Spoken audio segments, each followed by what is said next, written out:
Hey guys, Max here from Fin Chaser Marine. Just going to do a quick video on using your new Minn Kota Instinct Quest. They're pretty cool. There's a few additions, a new remote, and also one of the great additions is there's actually a little remote on-off switch here. So on the previous model you had to walk up on the bow and hit the little on-off button, but on these ones you don't. You can do it all from the helm. So the first place we're going to start is over here. You'll have a little silver button with a green ring around it. That is for turning your battery on and off. So at the moment it's on because this boat has solar on it, so the solar keeps the lithium on all the time because there's current going into it, so it detects that and it flicks itself back on even if you turn it off. You can see up here on the dash with the Roy Power battery, you now have a battery indicator. So this one is sitting at 100%, which if you've got solar on yours, then it should be sitting there most of the time as well. To get your Minn Kota going, make sure your little strap is off the support brace up the front there. I leave mine off generally all the time unless I'm going out in really big seas. The first thing you're going to do is hit the little Minn Kota button here. You'll see that lights up blue once it's turned on. Now we can look at the remote. So on the side of the remote here, you can see a little power button, and then above it is kind of the main button that you use for stowing and deploying. So firstly, I'm going to hit the power button just once. Now every time you see a bit of writing there and it's got the right arrow next to it, that means you have to hit the right arrow to select that thing. So by hitting the right arrow there, I'm saying I agree. Now you can see you've got motor stowed, you've got a full battery, you've got battery in your remote, and it's got 4 bars of connectivity there. There's no prop on or anything because we haven't put the Minn Kota down yet. So what we're going to do is hit this top button on the side here. When we hit that, it comes up with the option to deploy. Now I'm going to hit the right button and it deploys.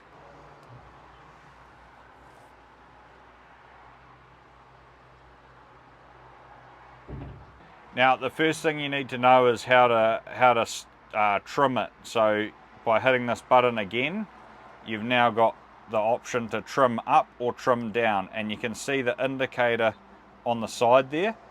So on a calm day you might get away with it about where I've got it now, and then if it's rough at all you're going to want to put it most of the way down. 90% of people just put it all the way down all the time, which is completely fine too. So trimming up, I'm going to hold the right button down. You can see the Minn Kota moves up on the little indicator there, and then trimming down drops it back down. You'll notice there's also stow up the top, so at the end of the day it's the same process to stow it.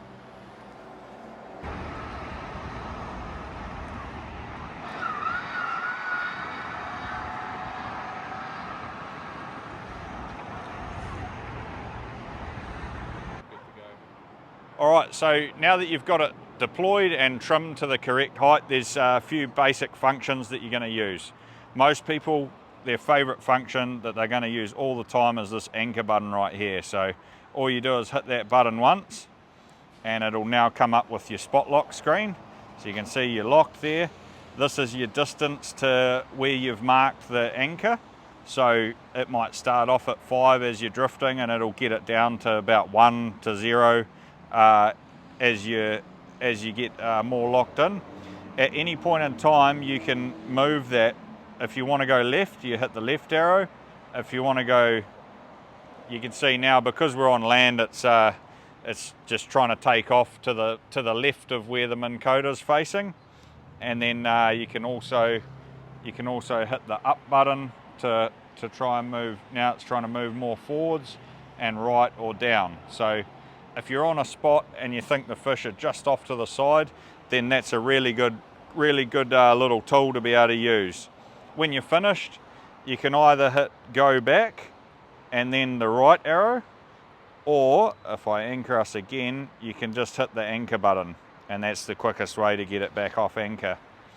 Your next function that you might use is just the standard manual propeller. So you can see the propeller's grey here.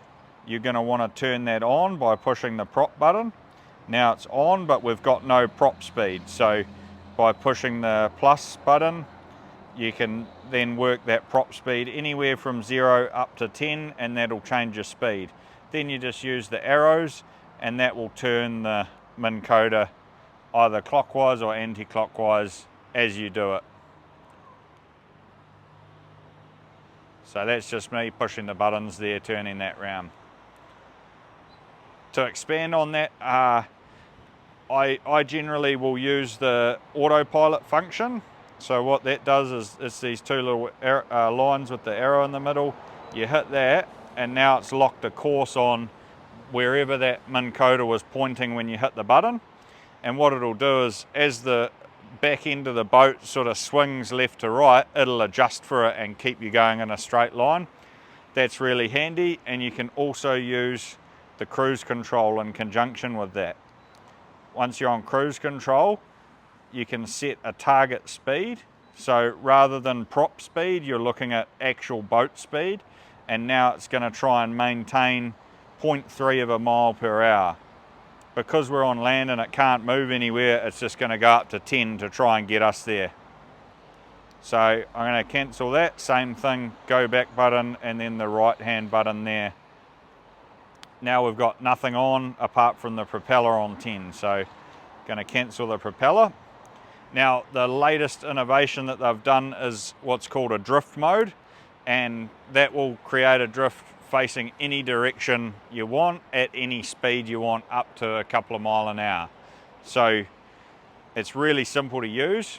All you do is hit, if you look up at the Minn Kota there, say I want to drift back the way I came, I'll point that head in that direction. That's going to set the drift direction, and then down here this one is pre-programmed to have drift mode on it. So you hit that once, and now we've got that course locked in that direction, and it's just like the cruise control. We have a target miles per hour, so that's going to allow us to drift with the wind, against the wind, side onto the wind at that speed.